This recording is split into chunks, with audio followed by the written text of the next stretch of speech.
Matrix. I'm Jonathan, and I'm left of center. And I'm Rich, and I tend to lean a little bit more to the right. But the bottom line is together we try to look for the balance of what it means to be human in today's world. All right, welcome to Living in the Matrix. I'm Jonathan. This is my co-host, Rich. Say hello, Rich. Hey, everybody. Great to be back, and hope everybody's had a great week and looking forward to the weekend. Yeah, absolutely. I love that we record these on Fridays because we're I always do. going into something positive, and I love the weekends. Today, we have a really interesting guest. His name is Wayne Boatwright, and Wayne has this unique story that of someone who had sort of a really interesting arc from having a lot of opportunity and then having a fall from grace and then making his way back through that journey and now speaking to people who have entered that life. And I'll let him unpack it, but I'll give you this. Wayne pled guilty to gross vehicular manslaughter while driving under the influence operating a motor vehicle with a blood alcohol level in excess of 0.08. And one enhancement for inflicting great bodily injury on another person. So that's the context. Wayne, it is a pleasure to have you because I know this is going to be an awesome hour. Thank you. Appreciate it, Jonathan, Rich. Nice to be with you guys. Yeah, that was the official crime. I do call it my fall. You know, it's interesting you use that term. That is the way I perceive it. But I think as I've gone on my journey of introspection and development since that time, I like to characterize the orientation I have toward those experiences as saying life doesn't happen to you, life happens for you. There's something that I needed to learn. And a terrible, unimaginable price was paid by others involuntarily so I could learn that thing. But I had to learn it. I can't predict why I survived and my victim didn't. I try not to use names, but trust me, I consider my victim's sacrifice and her family's as part of that orientation I now have. I think that's an important differentiation. Too many people in our modern society seem to have embraced the cloak of victimhood to justify just about everything that happens in their life. I don't consider myself to be victimized by the criminal justice system, for example. I consult with a lot of guys who are getting ready to go in. I was on the phone with a guy last week, committed basically the same crime I did, but he did it in San Francisco. He's not even going to go to prison. I committed my crime on the 5 freeway in a rural county where I was some rich San Francisco lawyer traveling through town and so drunk that I was going the wrong way on a freeway and I had a head-on collision. They threw the book at me. I was convicted of what's called the midterm, which is 7 years, 8 months for my crime. So I asked them, I said, well, who gets the low term? And they literally told me that only police officers get the low term. The best I could hope for was the midterm. And I got to be honest, I didn't make a big deal of it. I committed the crime. I deserved to be. The state had an obligation to enforce the law, and I wanted to facilitate that. I took what's called a plea bargain in the process, so I wasn't going to waste the court's time of going to trial on all that. But even though I had never had a drunk driving interaction with the police before, I was a model citizen, father of 2, Sunday school teacher, gainfully employed. I still got the midterm for my crime. That's part of how the criminal justice system works. Every county gets to set its own standards. I think we've seen a lot of that as we've seen the protests, whether it's BLM or what's going on these college campuses these days. It's very idiosyncratic. on how different places enforce the law. Wayne, Um, Gore Vidal once bemoaned the fact that 90% of these criminal cases they're plea bargains. Is he incorrect in that? What percentage, your lawyer, what yeah, percentage yeah, of these types of cases are plea bargains versus full litigation? yes, he's incorrect. The percentage is actually higher, closer to Oh shit. 97 to 98% of Oh all wow. cases are settled in plea bargains. It's not like on TV. Mm-hmm. In fact, when you talk about the Matrix, we don't realize how our perceptions of the world are shaped by the stories we hear and the stories we live. I think it's somewhere like 6 or 7 of the top TV shows in America right now are criminal justice procedural related, whether they're court cases or, you know, who did it or scientifically related. Um, and so we've been brainwashed into thinking that they always make good decisions and everybody goes to court. That's not what happens. And it's part of the journey I've been on is to learn um, uh, public safety is number one, and we should do whatever we can as a society to um, seek public safety. The question is, does our current criminal justice system do that? And evidenced by the fact that well over 90% of all cases are decided by plea bargain, it should make you question uh, whether we're doing that because the facts are never heard. Correct. There's never a Yeah. jury that considers it. That's a systemic issue that we've got, and one that people don't know because they've been brainwashed by TV into thinking that everybody goes to court. Hmm. Well, it's like Indiana Jones, right? He's talking at the beginning of his class, and he goes, "X marks the spot," right? Archaeology is a hell of a lot more than, just 2 minutes of digging up some golden chalice, right? It's literally painstaking. It's a lot of work and hardcore stuff. So, this is the undergirding of life, right? You look at the success and you look at what you've gone through, and it just takes um, real depth, real experience. But Michel Foucault wrote a book called, I think, Discipline and Punish, or Punish and Discipline.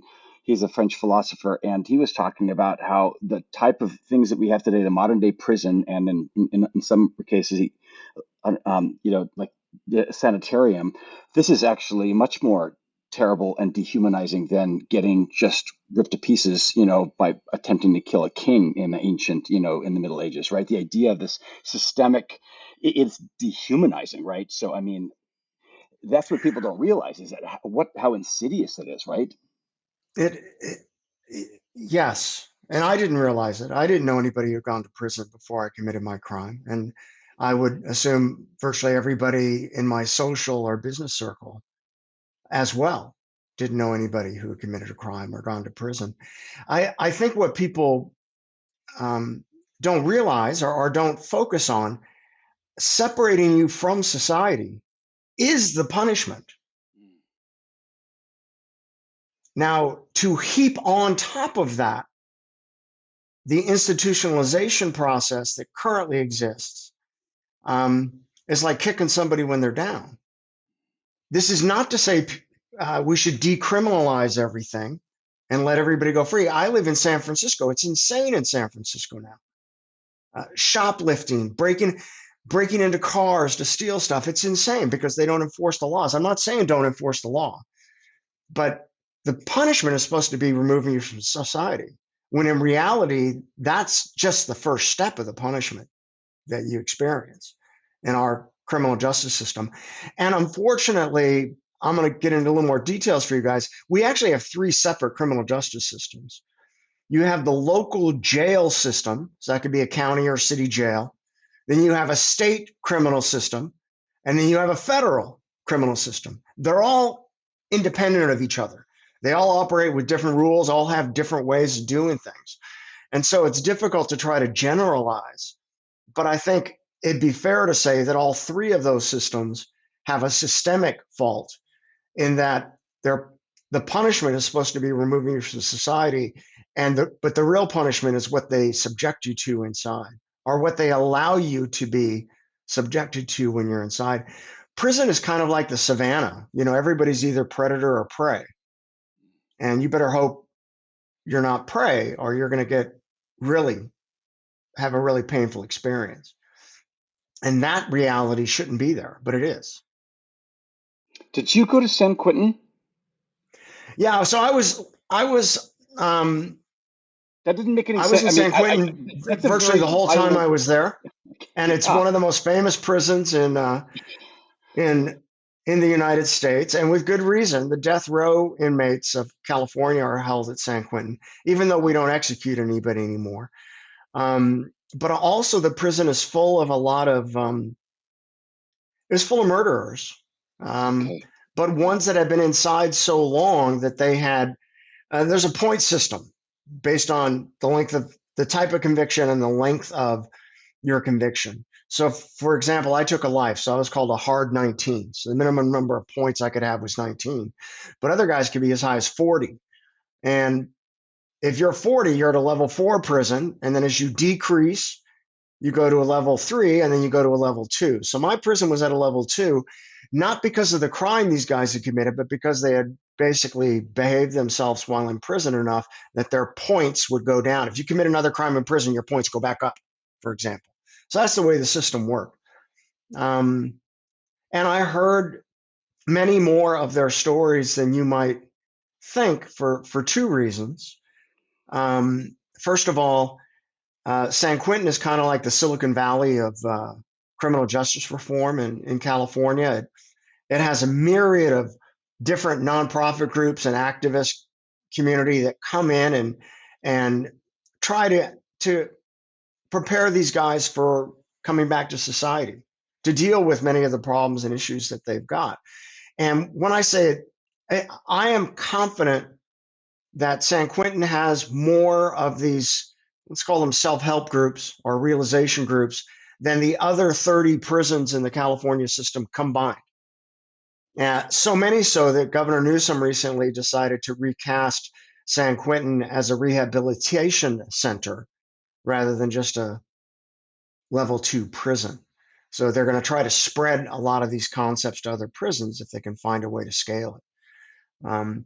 But yeah, a lot of hardcore guys, and I got to know them because I participated in a lot of these groups: nonviolent communications, victim offender dialogue, AA. I mean, you could imagine restorative justice. I participated in these groups as a participant, but even though I never disclosed I was an attorney when I was in San Quentin, I just said I was a business guy from the startup community.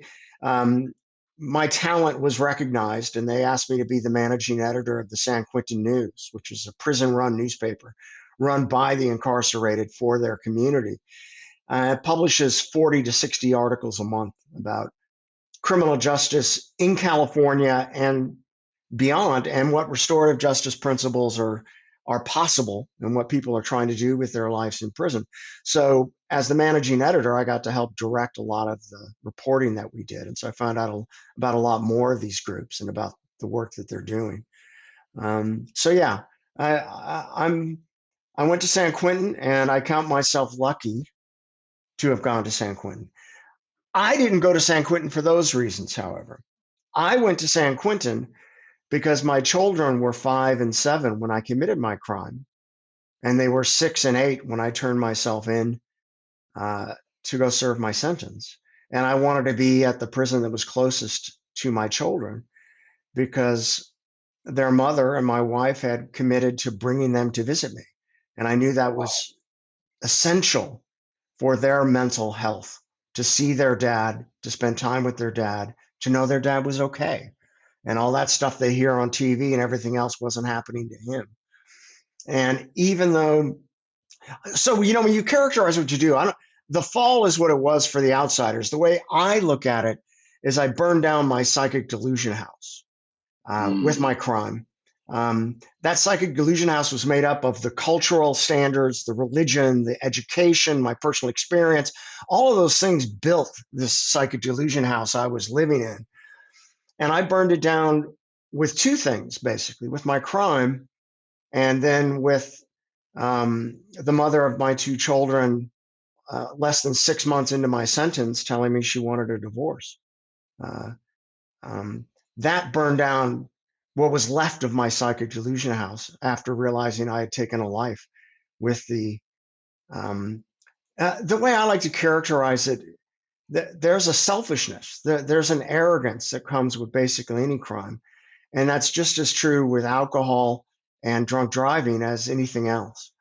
Um, I, the way I see it now through my journey, as I've learned about myself through introspection and these groups that I go to and the service that I've done since then, is that I had developed uh,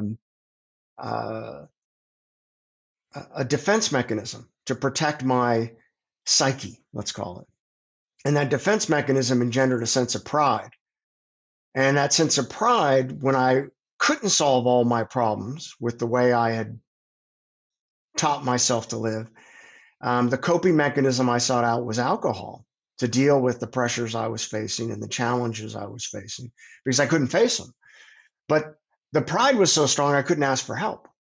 I couldn't even ask my wife for help, right? I could ask the bottle for help. That was the coping mechanism that I developed.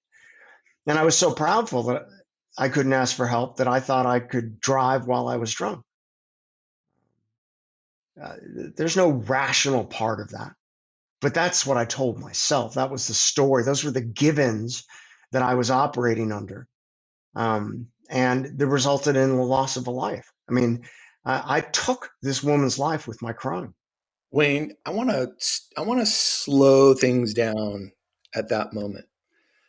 Can you give us a walkthrough of the 24 hours from the first drink to her death, even into maybe sitting in the holding cell? What was that like? What was that moment like?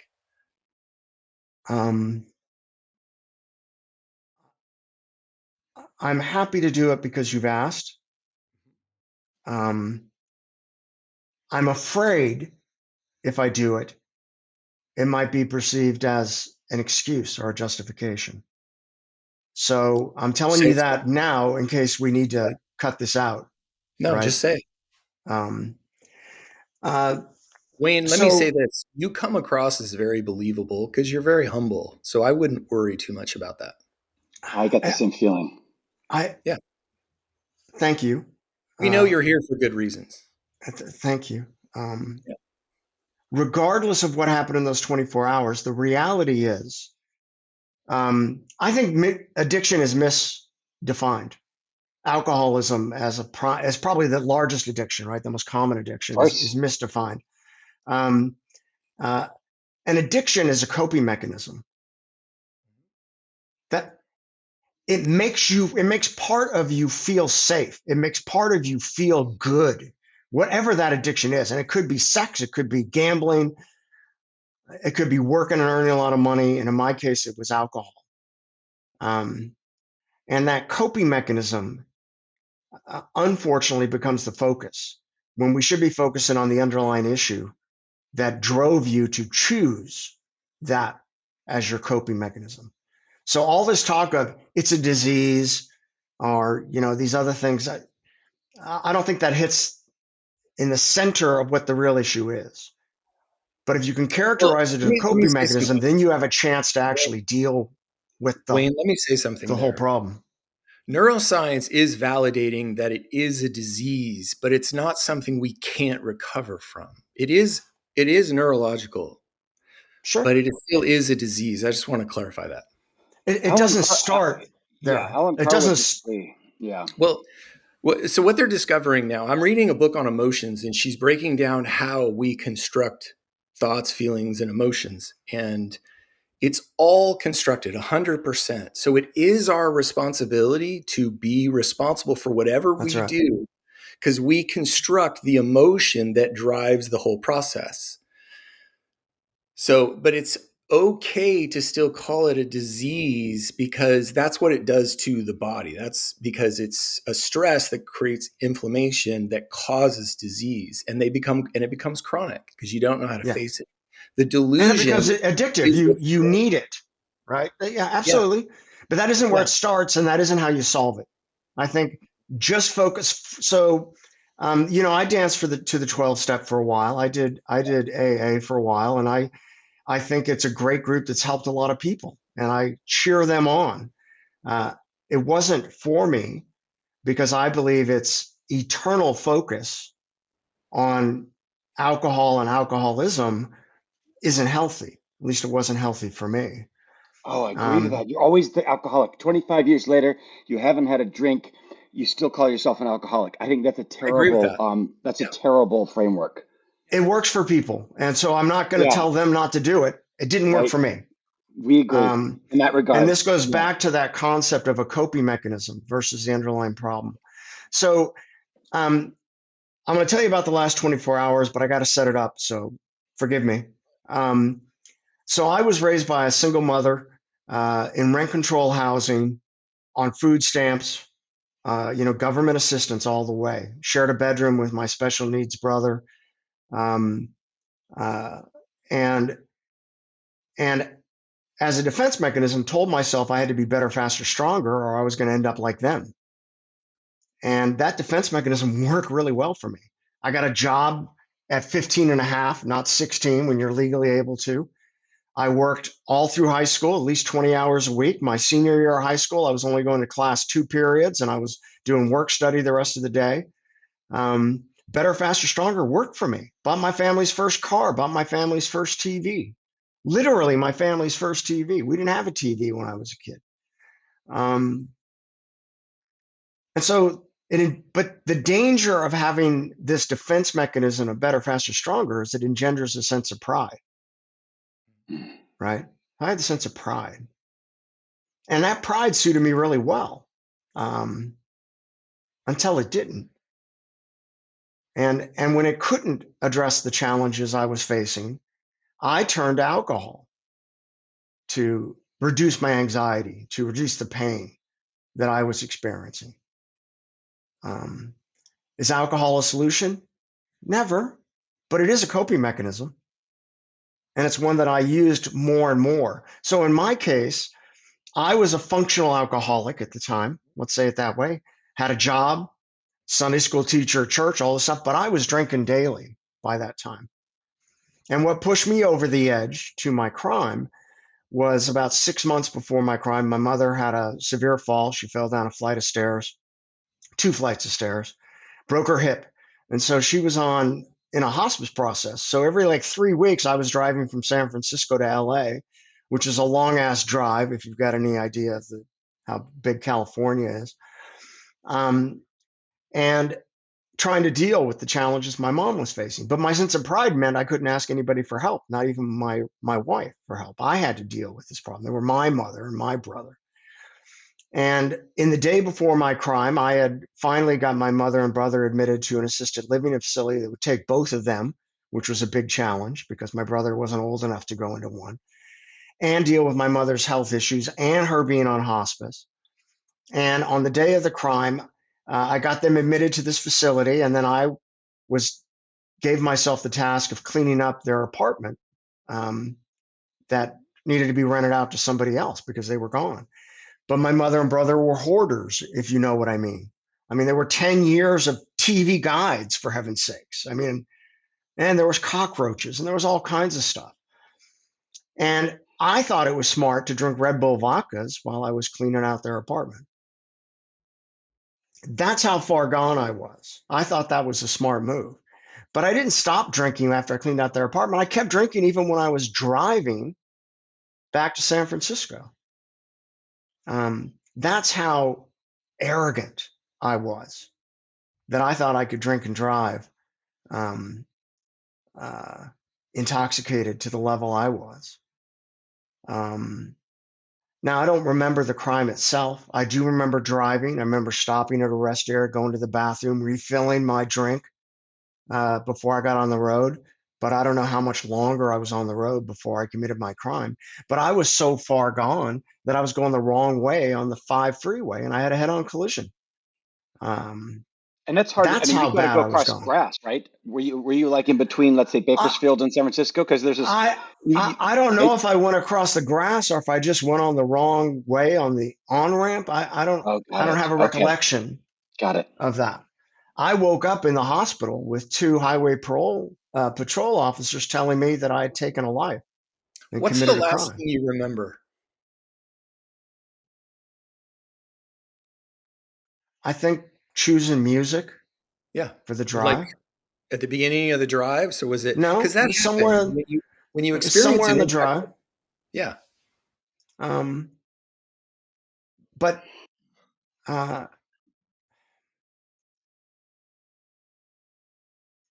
we all know, I assume, what it's like to get behind the wheel when you probably shouldn't. Or at least a lot of people tell me they do. I know I had driven before that, after drinking. Never got in an accident, never hit another car, never got a ticket. That doesn't mean it couldn't have happened before then, right? But on the day, you said 24 hours before, I'm telling you what happened that day. And I was see, what I realized on my journey, let's call it a self-discovery, the introspection and work I did after I went to prison, was that in order to survive, I taught myself that I had to shut off part of my emotional self, right? I couldn't be vulnerable. I couldn't make mistakes. I couldn't do these things. I'd be better, faster, stronger. The consequence of that was engendering a sense of pride. But at its core, I would contend that both my coping mechanism of alcoholism that resulted in the crime and the crime itself were driven by that arrogance that I had developed, that I could drive, and even though I was drinking, and the fact that I didn't realize how bad off I was emotionally because of what I had dealt with my mother and my brother. I couldn't face that. That wasn't something that I'd admit to myself. I was one of those guys who never cried, right? I was tough and stoic and I could deal with it. And I was wrong. I couldn't deal with it. I was using alcohol as a coping mechanism. If that isn't enough evidence I couldn't deal with it, I don't know what is. So you woke up when? In the hospital. And apparently I got medevac to the hospital. I don't have any recollection of any of that. Hmm. When did you first hear about what happened? When the highway patrol officers were there to interview me when I regained consciousness. I don't know, maybe 8 hours after the crime. I'm not sure the exact time. And did they tell you about her death at that point? Yes. So, and so my obvious question is, what are you feeling at that moment? Like, what was that experience like? Because I think that is something I've contemplated, is what would happen if I were to kill somebody? Because that's sort of the first story in, after the Garden of Eden is Cain killing Abel. Like, the idea of killing someone is a unique experience that you can speak to. How did you feel? I I cried then. I'll tell you that much. And there's no judgment to that. Rather than focus on that feeling, I would contend that taking a life is an immense power. It's power incarnate. It's tearing somebody out of their family, out of their own existence on this earth. But the reason why I ask for the feeling is because that's what people can reverberate in and understand. I think part of this is there's an opportunity for people to empathize with you here. And you have a unique experience in life that very few people get, but you're taking a very positive approach. Help them resonate with what it feels like to? Because you're trying to create a narrative about, hey, this isn't a good path, but if they feel it, it creates a tangible understanding to the learning that you've given it. Yeah. But Jonathan, it's also not the end of the barrel. It's not at the end of the barrel. I see the purpose, but what I like to say is I don't like to do crime porn or prison porn, and I'm afraid that's for me that for me maybe it's my stoic upbringing, but talking too much about that emotional part, and again, I fell. I burned down my psychic delusion house. That's the way I try to characterize it so I can deal with it. Explaining the angst and the emotion that I felt in greater detail, I consider a form of crime porn, and I don't like to do it. Fair enough. Yeah, and the other part about that, Jonathan, that I would say is that, I mean, if you're actually in the passion of killing somebody based on trying to save your family, or if you've actually got a premeditated, I'm going to take this person out because I hate them, and then you've taken them out of existence. That's a different kind of taking away and killing somebody than even No, I Cain think let did me to give a Abel. different Yeah, perspective here. yeah. Is it? I'm not talking about an external emotion. It's like what did you think about yourself in that process? Um, Because that's the internal that, that, struggle. that I was, that I was the worst. I couldn't believe what reality was telling me. Yeah, because you didn't choose to do this. Your body chose it by drinking, but it's life hit you in that, and you're like having to deal with the falling that you didn't really choose to participate in from a aggressive standpoint. There was no malice here, but Um, you did a irresponsible move, and it's like that's kind of the conflict I think most people a really. criminal irresponsibility, not just irresponsible. Criminally I'm negligent. open to that. Yeah, Yes, that's how it feels. yeah, That's what I mean. of That's how course. it feels, and that's what I'm trying to draw out here. Are, are you guys, are you familiar with Jonathan Haidt, who he's making a lot of NYU professor and psychologist who's written a bunch of books. He's very famous right now because he's talking about the mental health I know it. challenges caused by digital media recently. You've heard of him?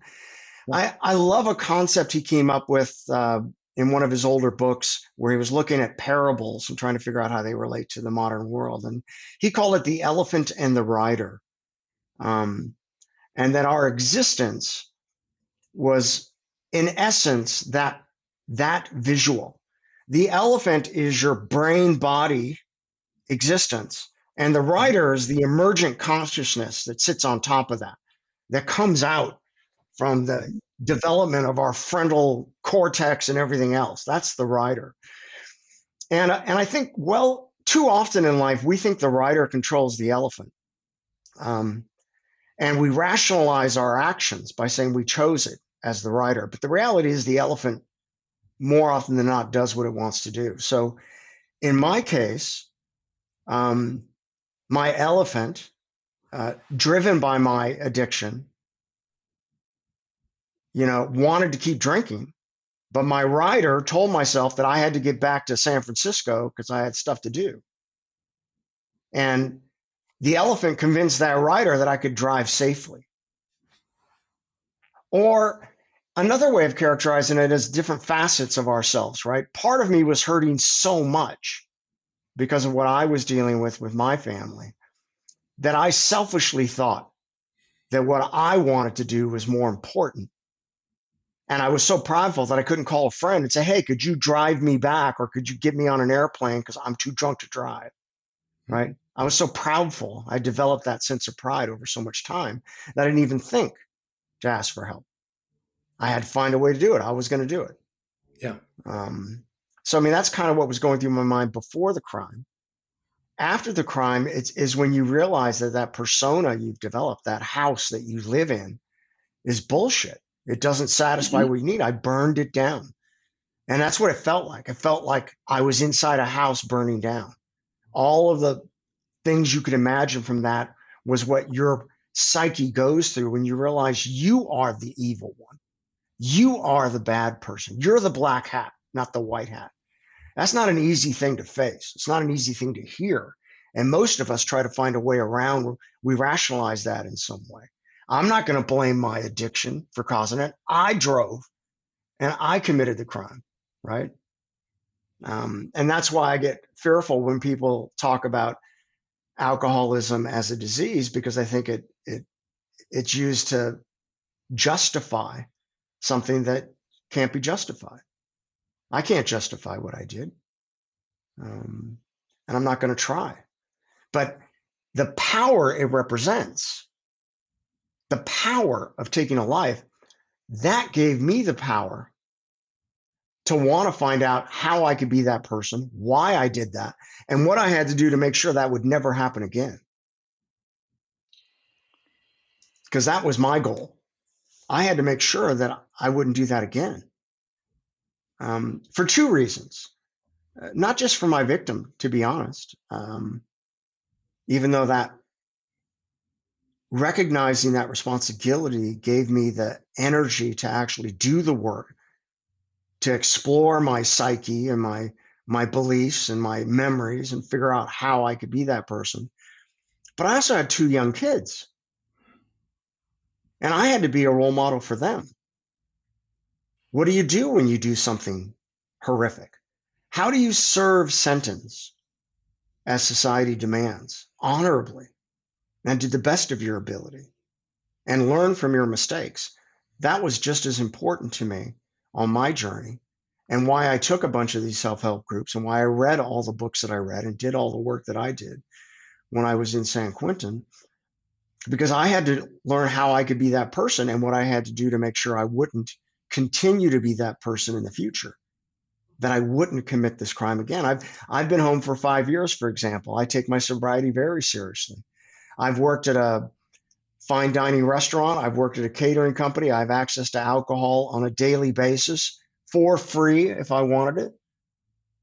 And I haven't had a problem with alcohol since that time. I don't need it as a coping mechanism anymore. The way I characterize it, I dismantled the trigger, is the way I tell myself. Matthew Perry, who recently died of an overdose, he probably spent millions of dollars trying to dismantle his trigger. But the coping part of it, he wanted so bad, he found a way around that, and he got back to it. And he used so much of whatever his drug of choice was that he took his own life. He overdosed on it. And I think a lot of people focus on that. They focus on building a wall around the trigger when we're all smart enough to find a way around that usually. You got to dismantle the trigger. You got to find out what you're trying to cope for, or you're going to come back to that same challenge again and have to face it again. And I don't feel I'm at risk of that anymore. He was doing it to be need. External too. What is the motivation? Is the motivation to get past your true self and to break what's really broken? No, it's to actually put on that brave face and actually be a functioning member of Hollywood again. And because it was externally dictated, he never really got to the root cause of it. And it took obviously Robert Downey Jr. with help from Mel Gibson to say, been there, done that. Let's go into the deeper, darker parts of this and let's see how we come out of that. So my first question is, what was prison like? Because that's a big part of your story. We don't have to stay there, but what was it like? Because it seems a big part of what you want to help bring awareness to.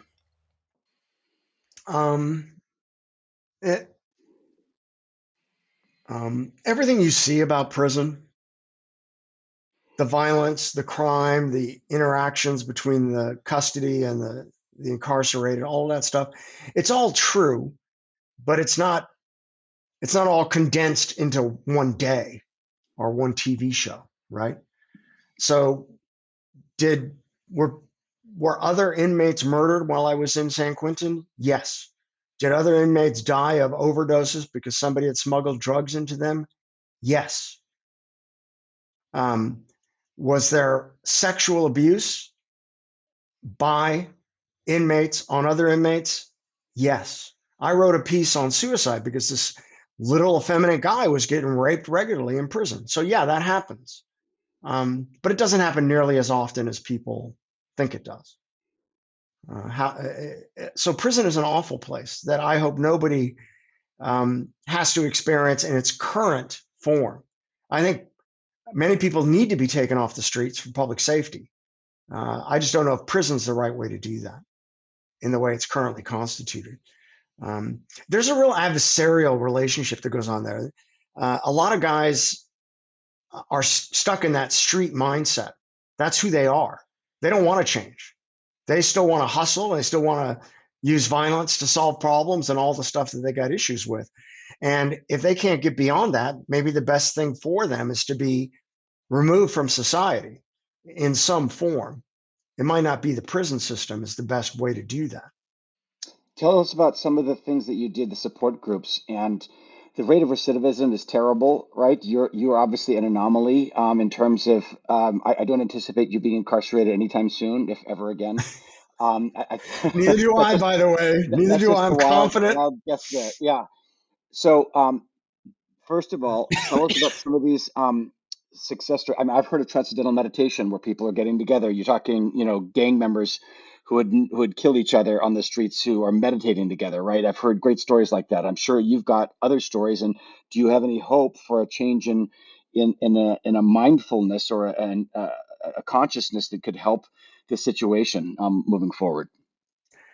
You hit upon something that's great. I didn't mention that. Yeah, I took yoga from a process of mental health benefits, not just physical activity, Sure. right? That was the purpose of it.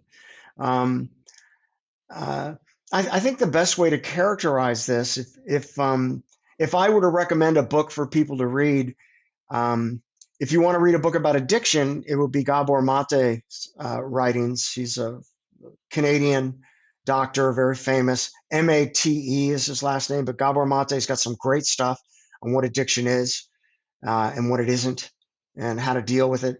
But if you want to understand the underlying process that drove the maladaptation for these guys to commit the crimes they committed, you need to read Alice Miller. Um, she's written a number of books. Probably the most famous one is called The Drama of the Gifted Child.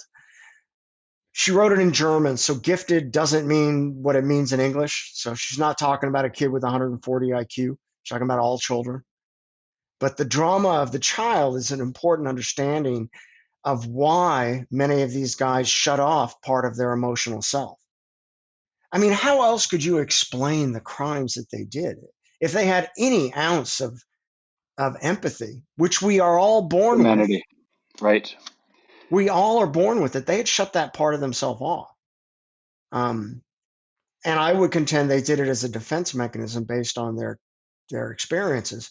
That's not to justify what they did, but if you want them to be cured of that, you got to go back to the beginning to find out what caused them to shut off their emotional self, to convince them they need to open back up to that emotional self, which in essence is what much of this work, this internal work, is about, where you can meditate, when you can do introspection. And that introspection can be religious based. It could be prayer. It could be yoga. It could be meditation. There's a myriad of different ways you can pass that can take you to introspection, but you need to do that if you want to find out why you're doing the things you are. And a lot of these guys don't want to, right? That would be admitting, think of how hard I had a bunch of reasons to give up my pride before my crime, but I didn't take them. The price that had to be paid by others for me to be open to learning that is unimaginable, unexcusable. I mean, in some cultures, it's a life for a life. Yeah, I got sentenced to 7 years, 8 months. And because I was a model inmate, I only served 6 years, 3 months. But so what? A lot of people think that's not enough time in prison because prison's punishment, right? Removing you from society.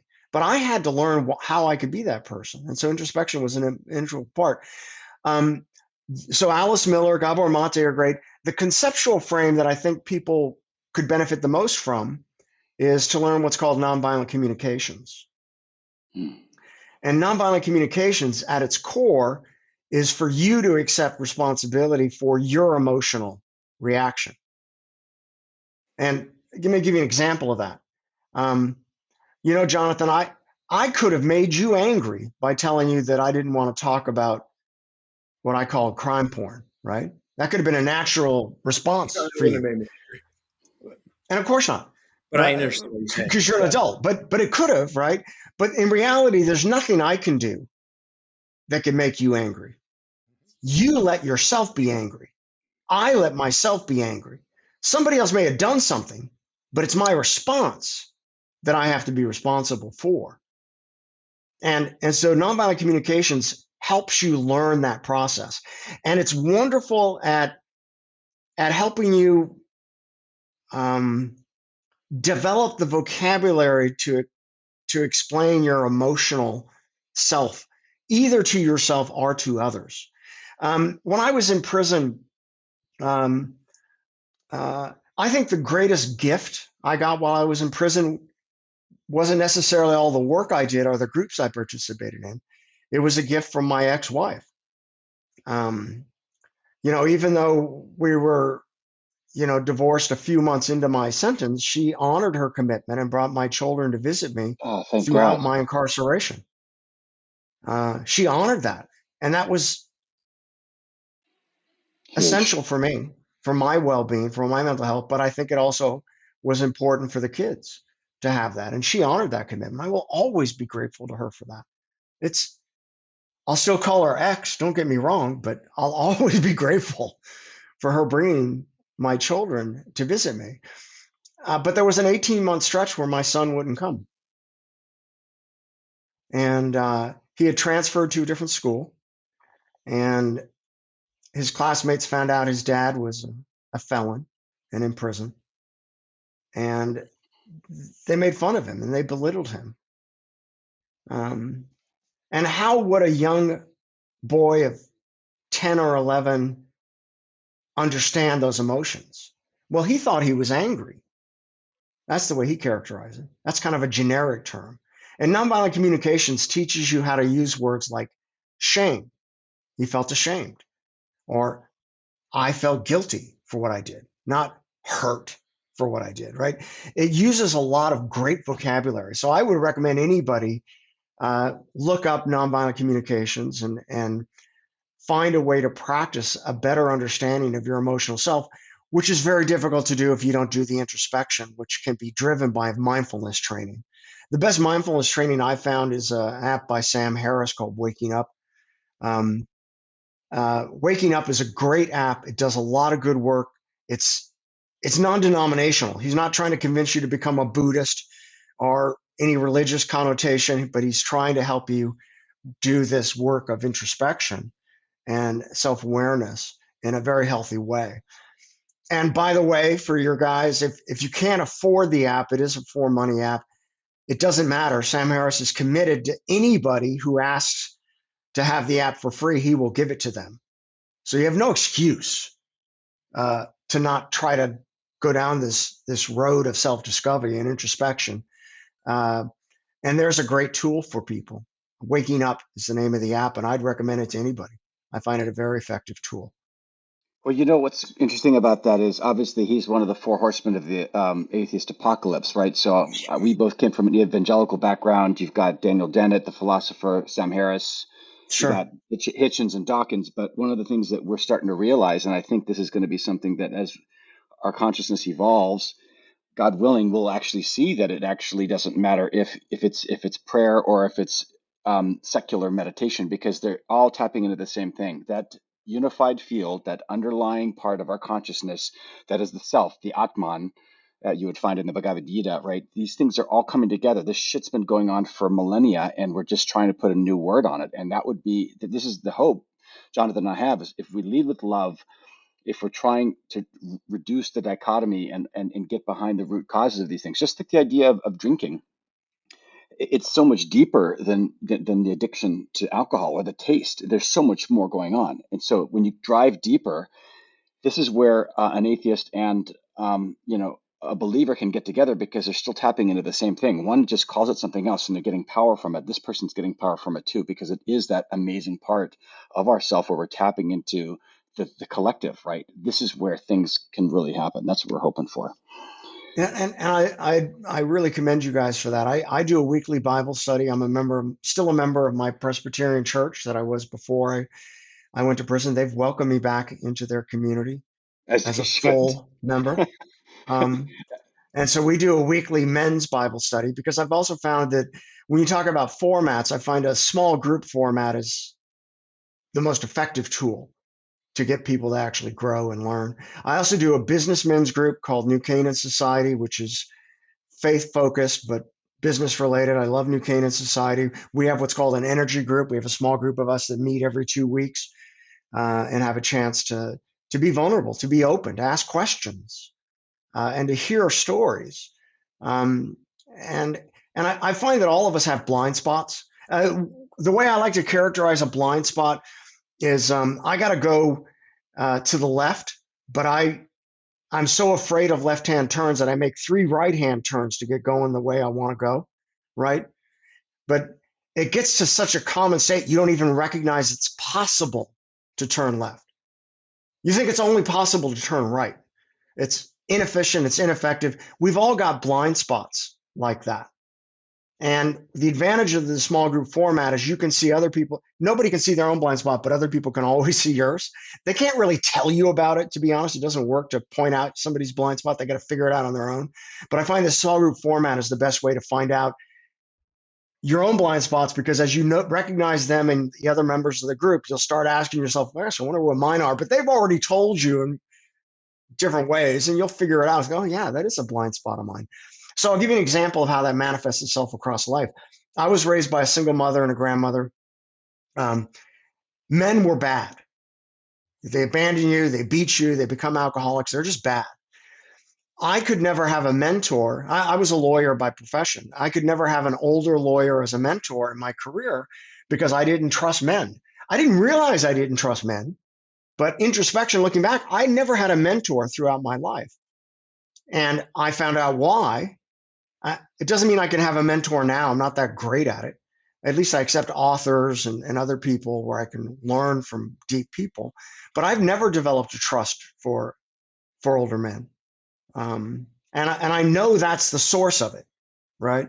I'm not trying to blame my mother and grandmother. They had their own life experience. But I was raised in that environment so young that I didn't realize I had this blind spot. That's an example of one of my blind spots.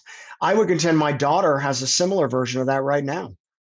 Whenever she has a problem, it's with a male coach or a male teacher or a male classmate. And her developmental level, when she was 5 when I committed my crime and 6 when I went to prison, I know our time's almost up. Her developmental state was, you can't trust men because they abandoned you. That's her developmental level of understanding. I abandoned her. And she doesn't want to get abandoned again. So she doesn't want to open herself up. And I'm working really hard to regain her trust and to help her realize that she can trust me. And hopefully that'll help her realize she can trust her coaches and her teachers and her male classmates more than she does. Because I think she's got a blind spot about it. Yeah. Wayne, it's been a pleasure having you. I really appreciate you coming on the show. Rich, any final words? I wanted to ask, and maybe it's not gonna. We could have another episode of this, but did you ever have a chance to either hope or reconcile with the family of the victim? Yes and no. In California, you're not allowed to have direct communication. Yeah. So I wasn't allowed to communicate with the family. I participated in a group called Victim Offender Education Group, which is a victim offender dialogue, 18-month course, small group, a lot of work to find out the consequences of your crime, not just to your victim, but to their family, to the community, and learn how you could be the person that commit that crime and understanding yourself as well and your childhood and the experiences that led you there. That culminated in a victim panel. So I got to sit down with a group of victims who had lost somebody to a crime similar to mine. In my case, there was a woman who had lost her son on his wedding night to a gangland shooting. There was a mother and daughter that had lost their father and husband to a drunk driver. So yes, in that sense, I was able to sit down and sit with them and help them, hopefully, as I wish for everybody, to move beyond victimhood and become a survivor. Because I think that should be a goal. It's not to say the wound isn't there, but to have it scar over, not be an open wound that is constantly irritated and always at risk, which is what I think victimhood gives you. The goal is to have it scar over. You should be proud of your scars. After all, life happens for you, not to you. There was something that you needed to learn. Figure out what it is. Yeah. Yeah, Wayne, I really appreciate you sharing your story. To all of our listeners, this has been another episode of Living in the Matrix. We love having you. Please comment, review, and rate the show. We'd love to get feedback. And if you have a guest, please invite them, introduce us. To all of our friends and family, much love. We'll see you next week.